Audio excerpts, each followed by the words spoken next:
Tuesday afternoon, a dusty sporting goods shop in a quiet western town. On the walls hang hunting gear and precision optics. A 42-year-old man in a worn jacket and scuffed jeans walks in with his 10-year-old son. The boy gazes at the target displays. "Dad, is this where they teach the real pros?" The man nods.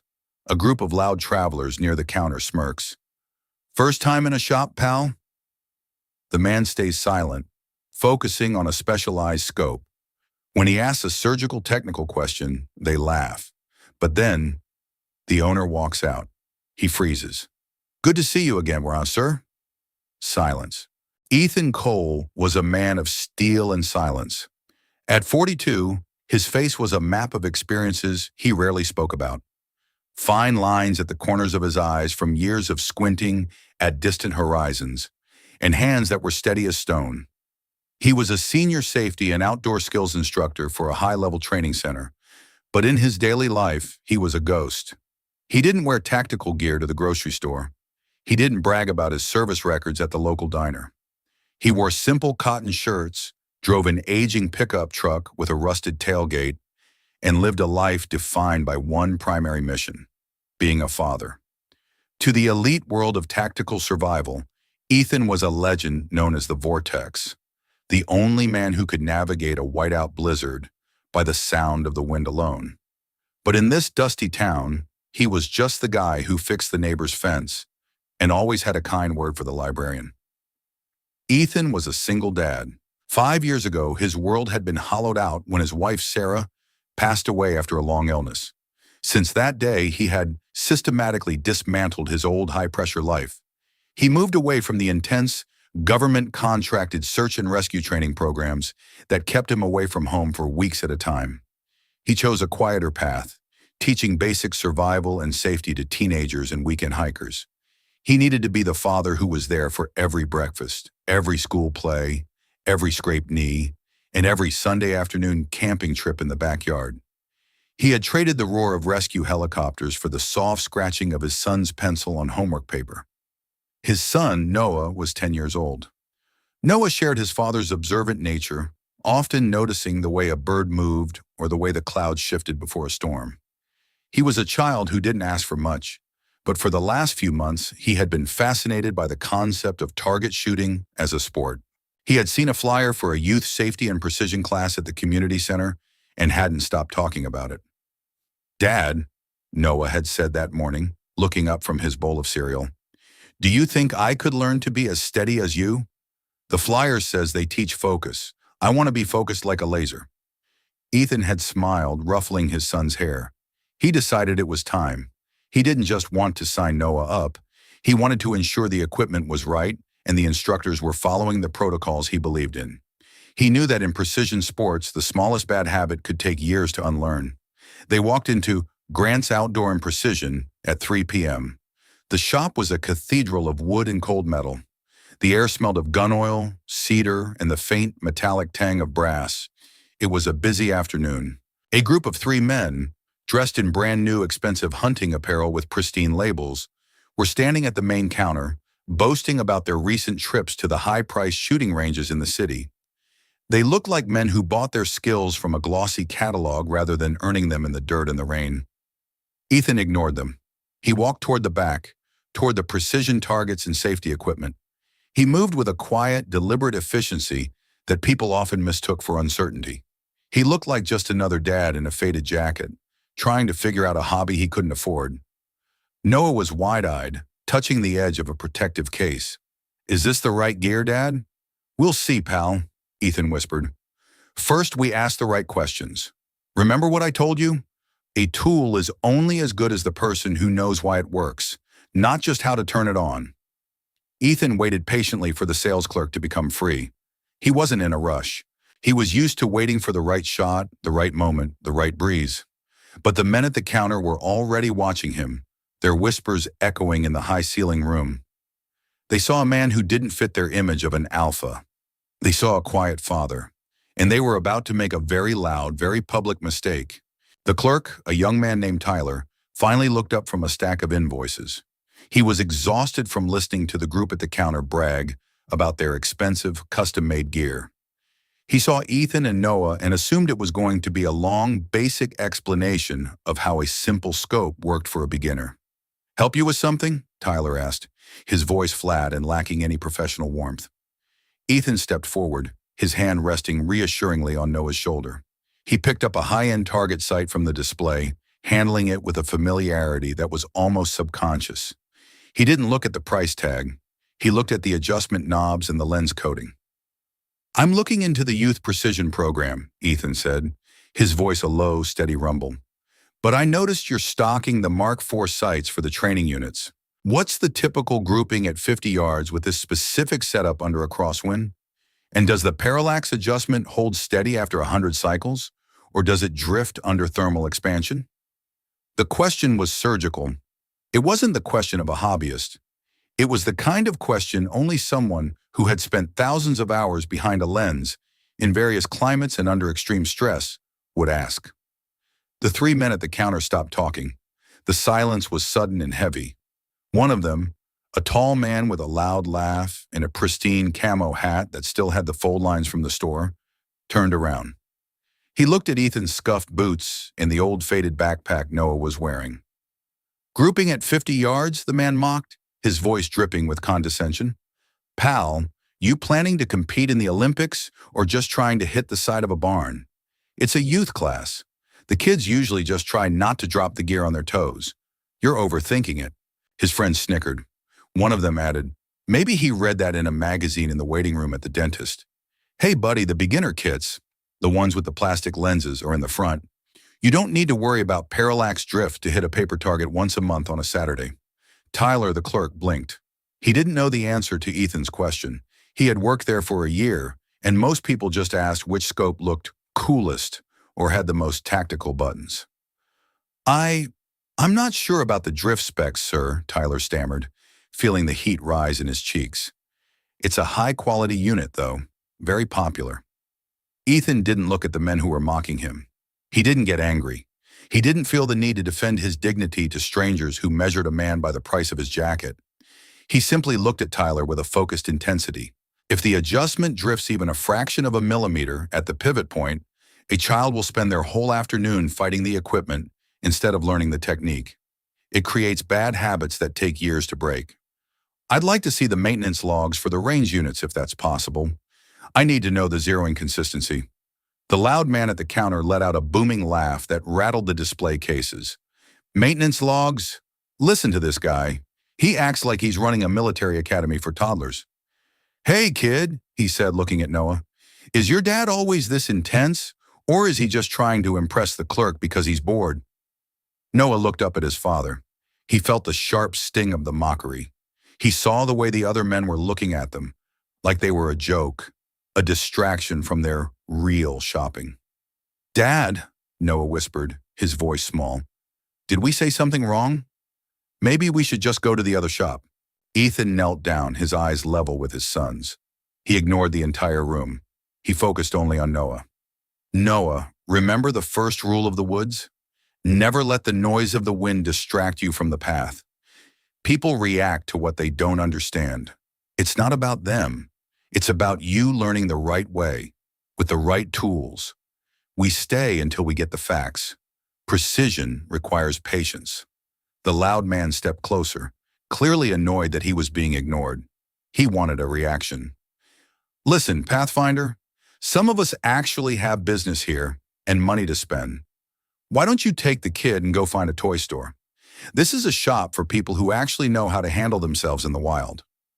A few other customers in the shop turned to watch the confrontation. The tension was thick, vibrating like a tightened bowstring. Tyler looked like he wanted to hide under the counter.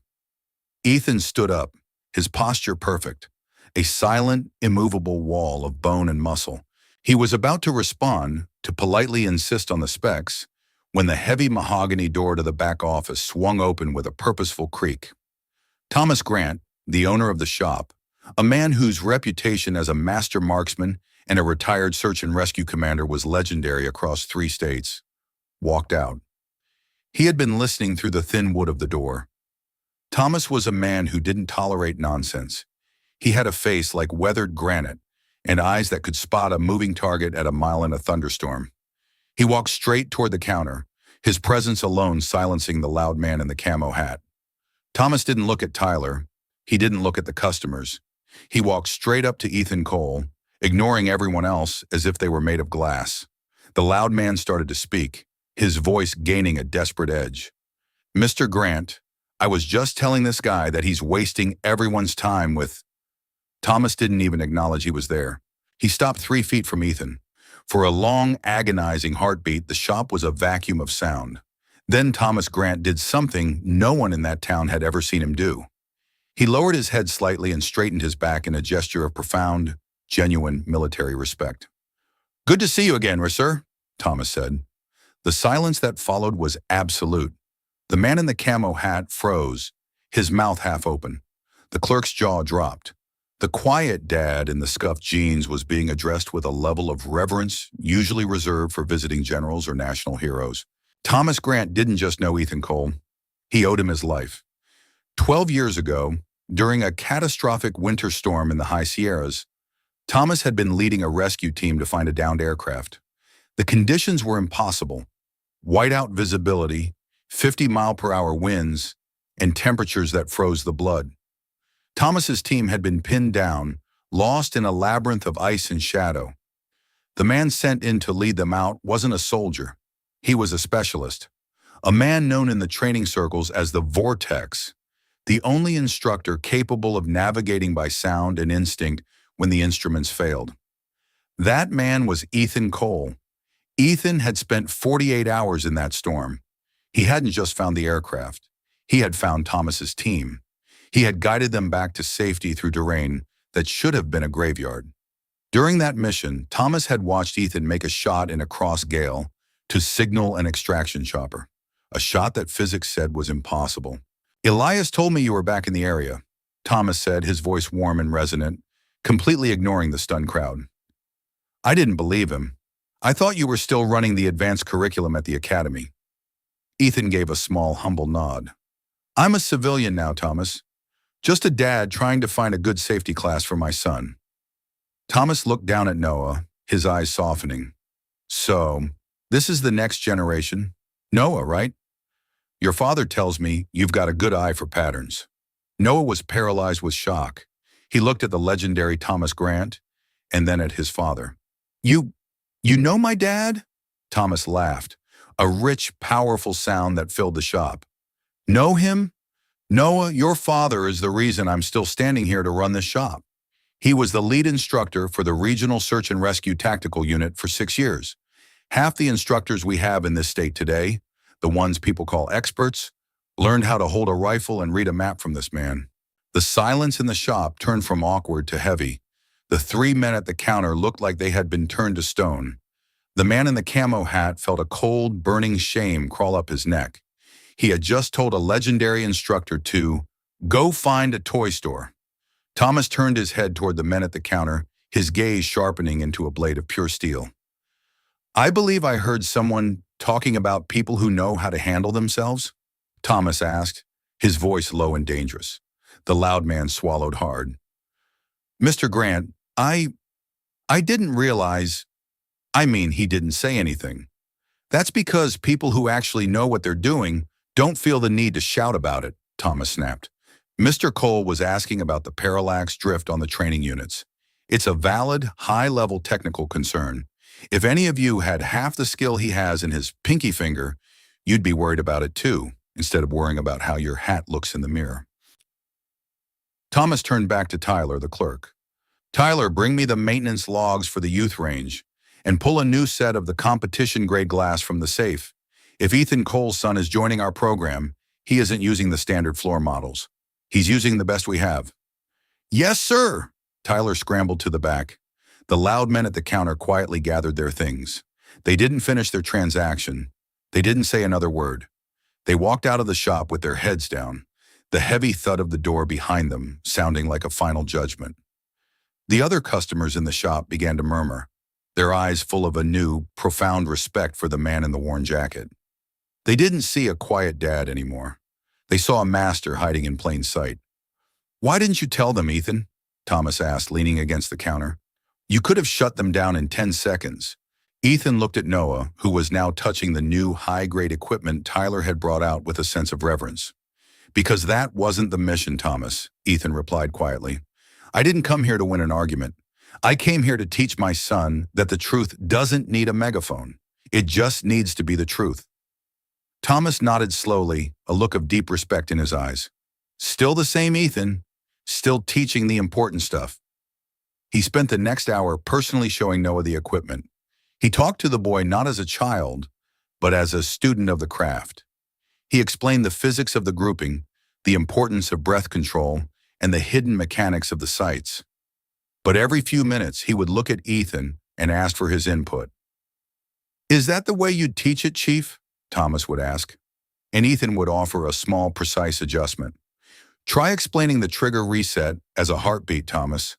It's easier for a kid to rhythm than to calculate." Noah watched his father. He saw the way the owner of the biggest shop in town listened to every word his dad said. He realized that the man who made him grilled cheese and helped him with his homework was a giant in a world he never knew existed. He felt a pride so thick it made his chest ache. He realized that his dad wasn't quiet because he had nothing to say. He was quiet because he knew exactly when to speak. The shop had cleared out as the evening sun began to cast long, amber shadows across the floor. The frantic energy of the afternoon had been replaced by a peaceful, technical focus. Thomas, Ethan, and Noah were sitting in the small lounge area near the back, surrounded by maps of the surrounding mountains. "You've been teaching the youth classes at the center, haven't you?" Thomas asked, handing Ethan a bottle of water. Ethan nodded.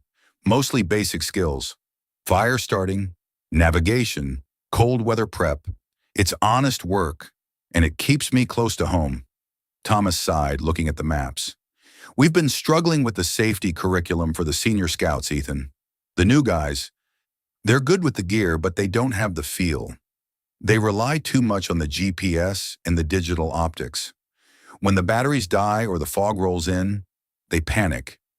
I've been looking for someone to come in and do a master class, just once a month, on your terms." Ethan looked at Noah. He saw the boy's eyes light up at the idea of his dad being the master. "I'm not looking for a full-time role, Thomas," Ethan said. "Noah has soccer on Saturdays, and we're building a treehouse this spring." "I'm not asking for your life, sir," Thomas said, using the title again with genuine warmth. "I'm asking for your wisdom. One Saturday a month. You can bring Noah. He can be your assistant. We'll pay the center's rate, plus a consulting fee. But mostly, I just want the kids in this town to learn from the man who taught me how to survive." Ethan was silent for a long time. He thought about the men at the counter. He thought about the importance of passing on the right habits. He realized that by staying quiet, he had done his job as a father. But by stepping up, he could do his job as a citizen. "All right, Thomas," Ethan said, offering his hand. "One Saturday a month, but the focus stays on safety first. No alpha nonsense." Thomas shook his hand firmly. "Deal. Safety first, always." Noah couldn't contain himself anymore. "Dad, you really saved Mr. Grant in a storm, like a real blizzard." Ethan smiled, a slow, tired expression. "Mr. Grant and his team did the hard work, Noah. I just helped them find the road. In a storm, the most important thing isn't how fast you move. It's knowing which way is home." Thomas looked at Noah. "Your dad is being modest, young man. He didn't just find the road. He built it out of nothing but a compass and a feeling in his gut. You listen to him. You hear me. You're learning from the best." As Tyler finished packing the new gear for Noah, he walked over, looking a bit embarrassed. "Mr. Cole, I wanted to apologize too. I should have looked closer at the way you were handling that site. I've never seen someone check the pivot tension like that. I learned more in 5 minutes of watching you than I did in my whole training manual." Ethan gave him a small, encouraging nod. "It's about the details, Tyler. The big things take care of themselves. It's the small things that find a way to break when you're tired. Keep asking the technical questions. It's the only way to get better." They walked out of the shop as the first stars began to poke through the twilight. The air was cool and smelled of damp earth and pine. Noah clutched his new equipment bag, his steps matching his father's long, steady stride. The town looked the same as it had 2 hours ago. The aging pickup truck was still waiting in the parking lot. But for Noah, the world had fundamentally shifted. He realized that the greatest power in the world isn't the one that shouts or mocks. It's the power that stays calm, stays focused, and knows exactly who it is without needing a single person to clap. The drive home was quiet. The headlights of the truck cut through the darkness, illuminating the narrow mountain road. Noah sat in the passenger seat, his eyes fixed on the new target bag on the floor. "Dad?" Noah asked after a long time. "Yes, pal?" "Why didn't you tell those men who you were? You could have told them you were a chief instructor. You could have made them feel really small for being so mean." Ethan slowed down as a deer crossed the road in the distance. He waited until it was safely in the trees before he spoke. "Because being right isn't about making others feel small, Noah. That's what they were trying to do. If I had shouted my titles at them, I would have been just like them. I would have been using my words as a weapon." He looked at his son, his gaze serious but warm. "True skill is like a quiet light, Noah. It doesn't need to shout to be seen. It just needs to be there when the room goes dark." Those men were loud because they were afraid of being unimportant. But a master, a real pro, doesn't care about being important. They only care about being useful. Noah thought about this. He remembered the way Thomas Grant had saluted his father. He realized that the salute was earned not by shouting, but by the 20 years of quiet work that came before it. "Is that why you're a quiet dad?" Noah asked. Ethan laughed, a warm, rich sound that filled the cab of the truck. "I'm a quiet dad because I'm listening to you, pal. And listening is a lot more important than talking." They pulled into their driveway. Their small house was a lantern of warmth against the dark forest. As they walked inside, Ethan helped Noah set up his new equipment in the basement. "Skill matters, Noah," Ethan said as he showed him how to properly clean a lens. "It can save your life. It can help you protect others. But respect matters more. Respect for the gear, respect for the rules, and respect for the person standing next to you, even if they don't look like an expert." Noah nodded, his face full of a new, mature determination. "I'm going to learn the right way, Dad, I promise." Ethan smiled and kissed his son's forehead. "I know you will. You've already got the most important part down." Ethan sat on the porch that night for a long time after Noah went to sleep. He looked at his hands, the hands that had held lifeline ropes in blizzards and adjusted precision optics for generals. He realized that the greatest honor he had ever received wasn't the salute from Thomas Grant or the titles from the academy. It was the look in his son's eyes when he finally saw the truth. The story of the quiet dad in the shop wasn't a story about a hidden hero. It was a story about the power of restraint. It was a reminder that in a world full of noise, the person who stays silent is often the only one who truly knows the way home. Ethan Cole went to sleep that night knowing that he wasn't just an instructor. He was a father. And that was the only title that would ever truly matter in the final mission of his life. If you believe that true skill doesn't need a megaphone, and that a person's value is found in their character, not their clothes, subscribe for more stories like this. And tell me in the comments, have you ever been underestimated by someone who only saw the surface? How did the truth finally come out?